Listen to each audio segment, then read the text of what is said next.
ప్రణీత్ రావు చెప్పినటువంటి ఆధారాల ఆధారంగా లేదా మనకు అందుతున్నటువంటి సమాచారం ప్రకారంగా నేనే చేశాను, ఫోన్ ట్యాపింగ్లు మేమే చేశాము, అయితే మా చేత చేయించారు. మేమే చేశాము, మా చేత చేయించారు. నెంబర్ 1. నెంబర్ 2, ఎస్, ప్రతిపక్ష నేతగా ఉన్నటువంటి రేవంత్ రెడ్డిది, ఆయనకి ముఖ్యులైనటువంటి వాళ్ళది, అదేవిధంగా పలువురు ప్రముఖులది మేమే చేశాము, మా చేత చేయించారు అని ప్రణీత్ రావు చెప్తున్నాడట. ఎవరు చేయించారు, ఎవరు మీ చేత చేయించారు అని పోలీసులు అడుగుతున్నారు.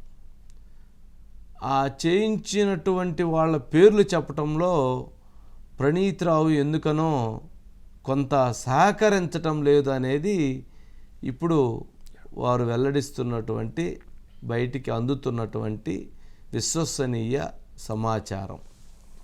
అంటే తప్పు జరిగింది అని ఒప్పుకున్నారు, తప్పు ఎవరు చేయించారు అనేది చెప్పటమే ఆలస్యం. అయితే మనం అనుకున్నంతగా, నిన్న మనం చెప్పినంతగా లేదు, కానీ అంతకంటే ఎక్కువ ఉంది అంటున్నారు. లేదు లేదు, మీరు చెప్పిన దానికంటే కొంచెం తక్కువ ఉంది అని అంటున్నారు. అంత ఉందా లేదా అనేది పక్కన పెడితే జరిగింది అవునా కాదా అన్న దాంట్లో జరిగింది. ఒక వ్యక్తి యొక్క స్వేచ్ఛని, ఒక వ్యక్తి యొక్క ఫోను మాట్లాడుకునేటువంటి దాన్ని ఫోన్ ట్యాపింగ్ చేయటం ఎంతటి నేరంగా భావించాలి? ఒక వ్యక్తి యొక్క స్వేచ్ఛను హరించేటువంటి హక్కు రాష్ట్ర ప్రభుత్వం అధికారానికి ఎలా ఉంటుంది, ఏ రకంగా ఉంటుంది? స్వేచ్ఛని కాపాడాల్సినటువంటి ప్రభుత్వం వ్యక్తి స్వేచ్ఛను హరించింది అని అంటే నిజంగా ఇంతకంటే దారుణమైనటువంటి అంశం మరొకటి ఉంటుందా అన్న ప్రశ్నలు ఉత్పన్నమవుతున్నాయి.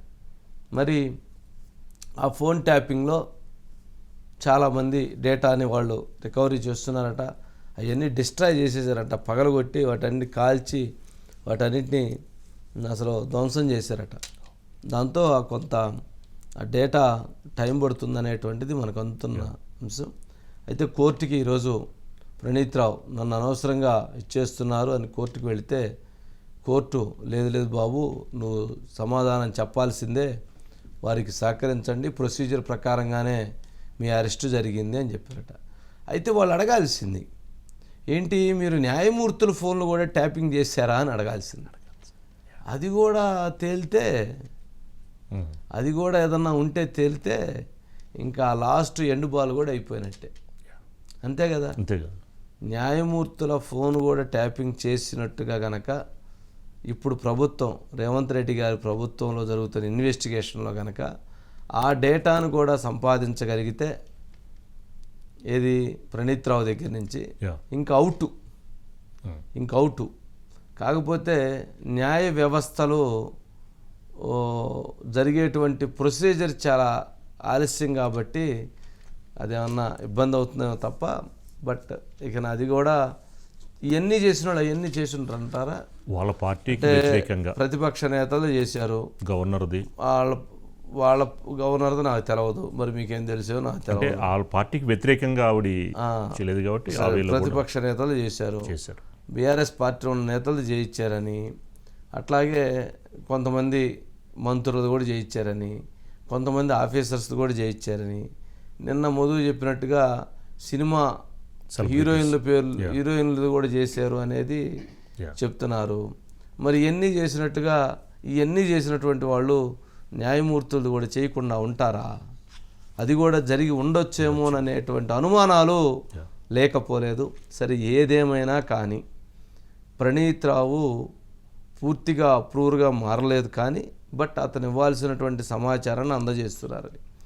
అయితే ప్రణీత్ రావు కేసు రాబోయేటువంటి కొద్ది రోజుల్లో మొత్తం చించేస్తారు. ఎందుకు చించివేస్తారు? ఎందుకు కేసుని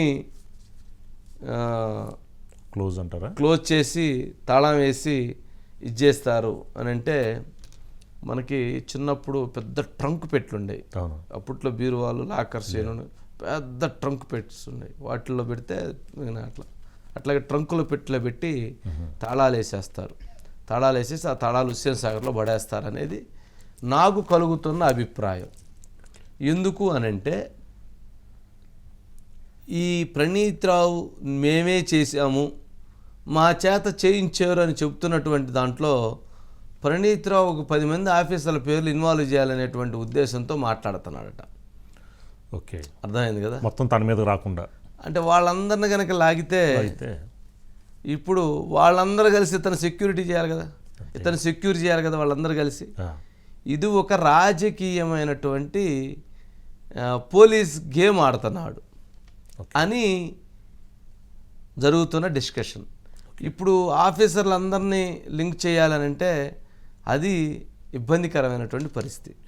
ఆఫీసర్లు ఏం చేస్తారు, సమాచారం కొంతమందికి తెలిసినా సైలెంట్గా ఉంటారు, కొంతమంది దాంట్లో వాళ్ళు ఏదో చెప్పారులే మనకెందుకులే వాళ్ళు వీళ్ళు చూసుకుంటారు కొంతమంది చెప్తుంటారు, కొంతమంది లేదు లేదు మాగాంగా చెప్పానని మెడలో పేగులు వేసుకొని వాళ్ళు పోయి తిరుగుతూ ఉంటారు.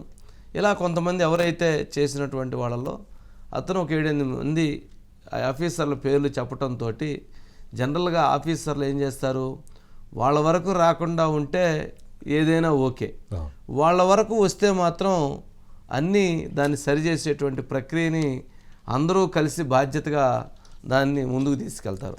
అలాంటిది 7-8 మంది ఆఫీసర్లు దీంట్లో ఇబ్బంది పరిస్థితి వచ్చింది అని అంటే జాగ్రత్తగా దీన్ని చాప చుట్టి ట్రంకు పెట్టిలో పెట్టి ఆ ట్రంకు పెట్టిన హుస్సేన్ సాగర్లో వేసి చేసేటువంటి పరిస్థితి ఏర్పడుతుంది.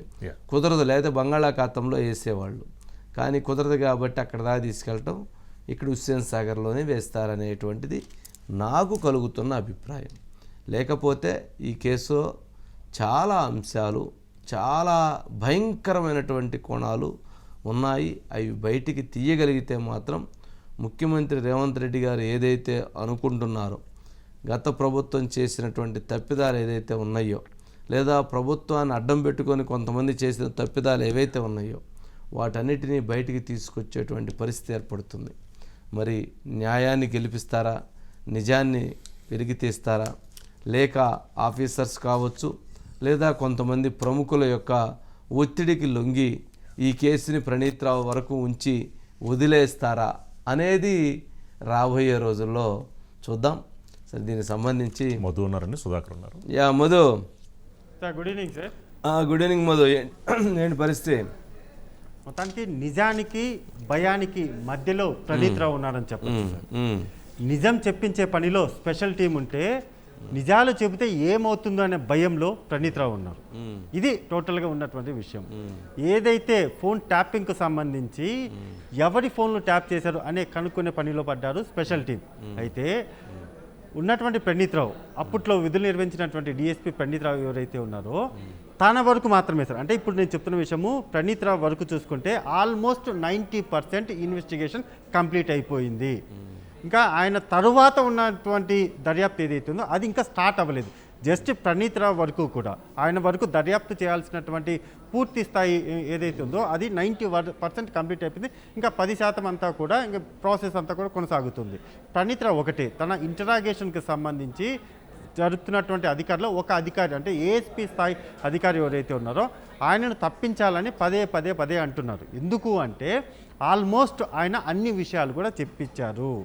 ఏం చెప్పించారు అందులో అంటే, ఇప్పుడు ఉన్నటువంటి సీఎం రేవంత్ రెడ్డికి సంబంధించినటువంటి ఫోన్ కాల్స్ ఏవైతే ఉన్నాయో ఆ ఫోన్ కాల్స్ నిజంగానే ట్యాప్ చేశారా లేదా అనే విషయం పైన అనేటటువంటి క్వశ్చన్స్ మీద ఎస్, సీఎంకు సంబంధించినటువంటి రేవంత్ రెడ్డికి సంబంధించినటువంటి ఫోన్లను ట్యాప్ చేశాము అని కావాల్సినటువంటి మాటలు, ఎవిడెన్స్, ఆధారాలు అన్నిటినీ కూడా సేకరిస్తున్నారు కదా సార్, సేకరించేశారు. కేవలం రేవంత్ రెడ్డి ఒక్కరే కాకుండా రేవంత్ రెడ్డికి సంబంధించినటువంటి వాళ్ళ అతి సమీపంలో ఉండేటటువంటి వ్యక్తులు ఎవరైతే ఉంటారో అంటే కాంగ్రెస్ పార్టీ కావచ్చు, ఆయనకు వ్యక్తిగతంగా ఉన్నటువంటి పర్సన్స్ కావచ్చు, వాళ్ళందరి ఫోన్లను కూడా విన్నట్టుగా అయితే బయటపడిపోయింది. అది ఇంకా అఫీషియల్గా బయటికి రావాల్సినటువంటి విషయం. సో ఈ నేపథ్యంలోనే ఒక ఏఎస్పీ స్థాయి ఆఫీసర్ ఎవరైతే ఉన్నారో ఆయన పూర్తిగా కూడా ఈ కేసుకు సంబంధించి దగ్గరుండి మరి అన్ని వివరాలు కూడా ఆరాధీశారు.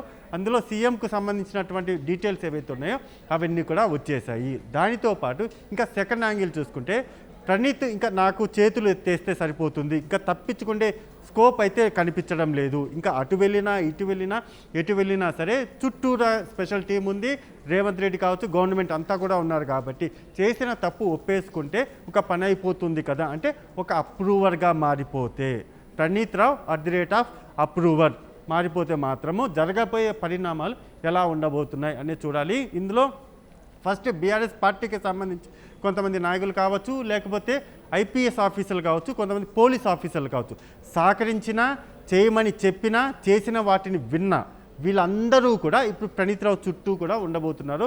వాళ్ళందరినీ ఒక్కొక్కరిగా ప్రణీత్ రావు లాగే అవకాశం ఉంది. వాళ్ళ గురించి ఆల్రెడీ ఇన్ఫర్మేషన్ అంతా కూడా చెప్పేశారు కాబట్టి ఇక ఆఫ్టర్ ఎలక్షన్స్ కావచ్చు, లేకపోతే బిఫోర్ ఎలక్షన్స్ ఏ క్షణంలోనైనా సరే ఈ ఫోన్ ట్యాపింగ్కు సంబంధించి ఎవరెవరి ఫోన్లు ట్యాప్ అయ్యాయి, ఆల్రెడీ రేవంత్ రెడ్డికి సంబంధించి ఆయన బంధువులకు సంబంధించి కూడా అయిపోయాయి కాబట్టి నీకు ఎవరు చెప్పారు అంటే ప్రణీత్ రావు నీతో ఎవరు చేయించారు, నువ్వు చేసిన వాటిని ఎక్కడికి ఇచ్చావు, అఫీషియల్గా ఎన్ని చేశావు, అన్అఫీషియల్గా ఎన్ని చేశావు, ఇలా అనేక క్వశ్చన్ల పైన అంటే నేనే ఇన్ని క్వశ్చన్లు అడుగుతున్నాను కాబట్టి ఇంకా ఇంట్రాగేషన్కి సంబంధించినటువంటి వాళ్ళు ఎన్ని క్వశ్చన్లు అడిగి ఎంత ఇన్ఫర్మేషన్ రాబట్టారో ఆల్మోస్ట్ అర్థం పనిగా మొదలు తన కాసుని కూడా చేసేసి ఉంటాడంటావా? అంతే కదా సార్. ఇప్పుడు హీరోయిన్లు సార్ బయటికి చెప్పకూడదు కానీ ఒక లిస్టే ఉంది నా దగ్గర, ఏ హీరోయిన్లో ఏ వాయిస్లు విన్నారు. నువ్వు చెప్పాక చెప్పిన దానికి అదంతా గోలగోలగా ఉంది. మళ్ళీ సార్ కొంతమంది అఫీషియల్ గానే మనం చేసిన అంటే హీరోయిన్లు చెప్పారా, లేకపోతే నీకు ప్రణీత్ రావు చెప్పాడా, లేకపోతే ఆ ఎంక్వైరీ చేస్తున్న పోలీసులు చెప్పారా? యాజ్ ఏ క్రైమ్ టీమ్కు సంబంధించి యాజ్ ఏ క్రైమ్ రిపోర్టర్గా అనేక విషయాలు మాకు వస్తుంటాయి. ఎందుకంటే మీకు తెలిసినటువంటి విషయమే ఇది. ఒక క్రైమ్కు సంబంధించినటువంటి రిపోర్టర్గా ఉన్నప్పుడు అతనికి వచ్చేటటువంటి సోర్స్ మనకందరికీ ఆటోమేటిక్గా తెలిసినటువంటి విషయం. ఆ నేపథ్యంలోనే ప్రణీత్ రావు విన్నటువంటి ఆడియో అది విన్నారు సార్. ఇది కొంత లేట్ అవ్వచ్చేమో కానీ వ్యవహారము డెఫినెట్గా బయటికి రాబోతుంది. ఏదైతే హీరోయిన్లకు సంబంధించి వాళ్ళు చెప్పకపోయినప్పటికీ కొంత అఫీషియల్గానే ఏదైతే కోర్టుకు సమర్పించేటటువంటి ఛార్జ్ షీట్లు ఏవైతే ఉన్నాయో ఆ ఛార్జ్ షీట్ కానీ అంటే దీన్ని చాప చుట్టైపోతున్నారు. దీన్ని కేసుకు సంబంధించి మేమే చేసాము కానీ మా చేత చేయించారు.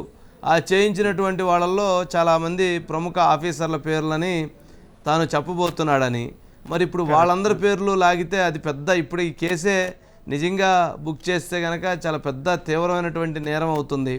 మరి ఆ నేపథ్యంలో వాళ్ళందరి పేర్లు రాకుండా ఉండాలంటే సరే ప్రణీత్ రావు వరకు ఈ కేసును చుట్టేసి దాన్ని అలా ట్రంక్పెట్లో పెట్టేసి దాన్ని తీసుకుపోయి హుస్సేన్ సాగర్లో పడేస్తారనేది కూడా జరుగుతున్న చర్చే కదా.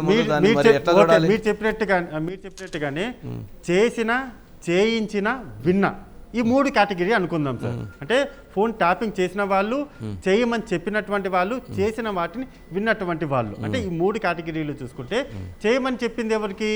అధికారులకు చెప్పారు. సో అధికారులను పక్కన పెట్టేద్దాం. ఇక అధికారులను కూడా వాళ్ళ బాధ్యత అంటే తన పైన ఎవరైనా ఉంటే అంటే ఐపీఎస్ అధికారి కావచ్చు, లేకపోతే పై స్థాయి కావచ్చు, లేకపోతే పొలిటికల్ లీడర్ కావచ్చు, అధికారంలో ఉన్నటువంటి ఎవరైనా ఒక నాయకుడు చెప్తే చేయడం బాధ్యత, అది అతని తప్పు లేదు అనుకోవచ్చు. సో వాళ్ళని కూడా పక్కన పెడదాం. ఎవరైతే చేయమని చెప్పింటారో వాళ్ళు ఒకటి, ఎవరైతే చేసిన వాటిని విన్నారో వీళ్ళల్లో అంటే చేయమని చెప్పిన వాళ్ళు పై ఆఫీసర్లు అనుకోని వీళ్ళని కూడా పక్కన పెడదాం సార్. అంటే చేసినటువంటి చెయ్యి అని చెప్పినటువంటి వాళ్ళని వీళ్ళిద్దరిని కూడా అంటే అఫీషియల్స్ ఎవరైతే ఆఫీసర్స్ ఉంటారో వీళ్ళిద్దరిని కూడా పక్కన పెట్టేద్దాం సార్. వీళ్ళ బాధ్యత కాబట్టి చేశారు. కానీ విన్నారు కదా, ఇవన్నీ కూడా విన్నారు కదా సార్, వాళ్ళని ఎందుకు వదిలిపెడతారు సీఎం రేవంత్ రెడ్డి? ఓకే, వదిలిపెట్టారు కదా సార్. సో మీరు చెప్పినట్టుగానే ఆఫీసర్స్ ఎవరైనా కూడా చేస్తారు కాబట్టి ఇంకా చూసి చూడనట్టు వెళ్ళిపోతారు. కానీ వ్యక్తిగతంగా కొన్ని విన్నారు కదా, వాటి విషయంలో మాత్రం సీఎం రేవంత్ రెడ్డి చాలా సీరియస్ గానే ఉన్నట్టుగా అయితే సమాచారం సార్.